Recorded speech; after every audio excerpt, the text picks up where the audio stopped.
Shalom, selamat pagi saudara-saudariku yang dikasihi Tuhan. Renungan pagi kali ini akan saya beri judul Menjaga Hati. Kita baca dalam Amsal 4 ayat ke-23.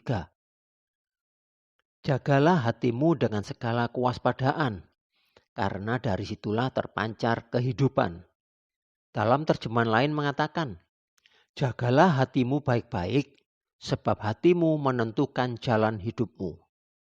Firman Tuhan katakan, jagalah hatimu. Ini berarti kata perintah. Siapa yang disuruh menjaga? Ya, saudara dan saya. Kita semua harus menjaga hati kita masing-masing. Bukan Tuhan yang disuruh menjaga hati kita. Jangan Tuhan dijadikan satpam untuk menjaga hati kita. Tapi mari jaga sendiri hati kita masing-masing. Bukan supaya hati kita tidak dicuri orang.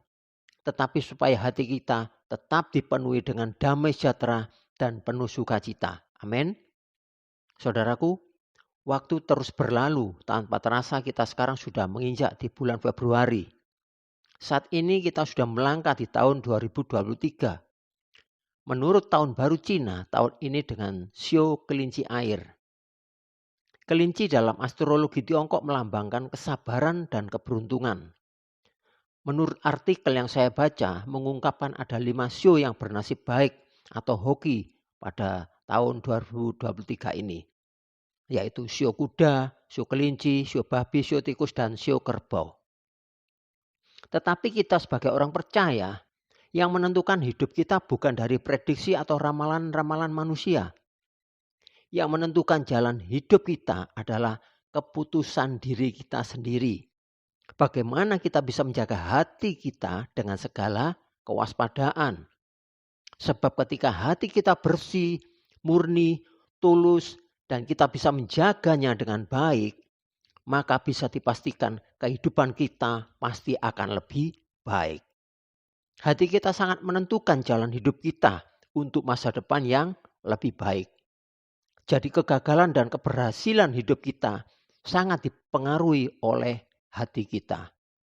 Ingat, ketika Samuel mengurapi anak-anak Isai, mereka yang gagah dan tampan tidak dipilih oleh Tuhan. Sebab Tuhan melihat hati. Dalam 1 Samuel 16 ayat ke-7 mengatakan, tetapi berfirmanlah Tuhan kepada Samuel, janganlah pandang parasnya atau perawakannya yang tinggi, sebab aku telah menolaknya. Bukan yang dilihat manusia, yang dilihat Allah. Manusia melihat apa yang di depan mata, tetapi Tuhan melihat hati. Amin. Hati kita sangat menentukan keharmonisan rumah tangga kita. Hati kita menentukan keberhasilan karir kita, usaha kita, dan keuangan kita. Oleh sebab itu di tahun ini, kalau kita ingin perubahan hidup yang lebih baik lagi, harus kita mulai dari apa yang kita percaya dalam hati kita. Karena hati kita akan mempengaruhi visi atau cara pandang dalam menjalani hidup ini. Mengapa ini penting? Karena cara pandang kita akan mempengaruhi keputusan dalam hidup kita. Pelayanan yang berhasil selalu dimulai dari hati yang mau dibentuk. Waktu Yesus bertanya kepada Petrus, apakah kamu mengasihi aku? Sebanyak 3 kali Yesus melontarkan pertanyaan yang sama. Tetapi Petrus menjawab 3 kali dengan jawaban yang sama, yaitu, aku mengasihi engkau ya Tuhan. Apakah Tuhan tidak tahu isi hati Petrus? Tuhan sangat mengetahui hati Petrus. Tetapi Tuhan ingin agar Petrus mengasihi Yesus lebih lagi. Akhirnya Petrus dipakai Tuhan dengan sangat luar biasa. Dengan sekali khotbah saja 3.000 jiwa bertobat. Mari kita siapkan hati kita untuk mengasihi Tuhan lebih lagi. Amin. Memang butuh hati yang besar dan sikap hati yang benar untuk kita bisa menjalaninya. Sebab ketika kita bisa menjaga hati, tidak membenci, tidak sirik, tidak iri hati, tidak menyimpan kekecewaan, dan hal-hal yang buruk lainnya, maka Tuhan sangat berkenan pada diri kita. Lalu bagaimana cara kita menjaga hati ini?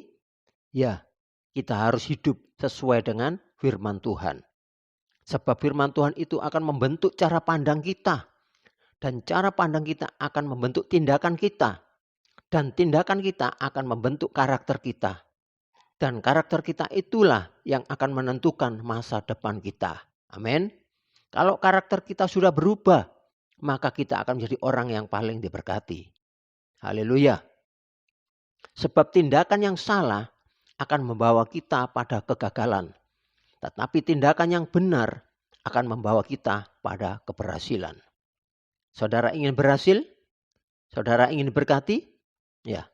Kalau saudara ingin berhasil, sukses dan diberkati, mari kita telusuri masalah utamanya, yaitu kita harus menjaga hati agar tetap dipenuhi oleh firman Tuhan. Saat hati kita penuh dengan firman Tuhan, maka Tuhan akan memberkati hidup kita. Dia akan membawa kita naik dan bukan turun. Kita akan menjadi kepala dan bukan ekor. Kita akan berada di atas dan bukan di bawah.